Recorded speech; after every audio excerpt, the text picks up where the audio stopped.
మీరు అనుమతి ఇస్తే వెళ్తాం. వద్దండి సీఐ గారు ఒక మాట అండి, మీరు ఆర్గ్యుమెంట్ చేయకూడదు రాకూడదు అని ముఖ్యమంత్రిగా ఉన్నప్పుడు అసలు మమ్మల్ని అంటుకోవాలని ఆపేశారు. కనీసం ఆయన ఎమ్మెల్యే అయినా కూడా మాకు కనీసం ఆయన చూసేది అక్కడ లేదని చెప్పి ఎవరన్నా వచ్చాడు మా దగ్గర. కనీసం ఇప్పుడన్నా చూద్దాం. ఆయన చూసారు అమరావతి రైతులుగా వచ్చామండి, మేము సంతోషంగా వచ్చాము.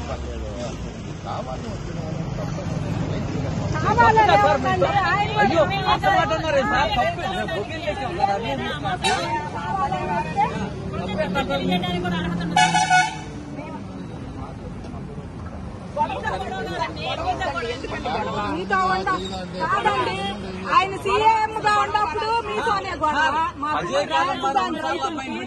ఎమ్మెల్యేగా ఉన్నప్పుడు మీతోనే గొడవ. అజయ్ కలం గారు ఉండేది నేను ఒకే అపార్ట్మెంట్ ఒకే ప్లాట్ లో నేను అడిగిస్తానన్నాడు.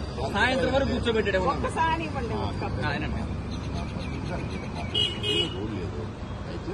సరే సరేనండి, 2 రోజులు ఆగిన తర్వాత వస్తున్నాం.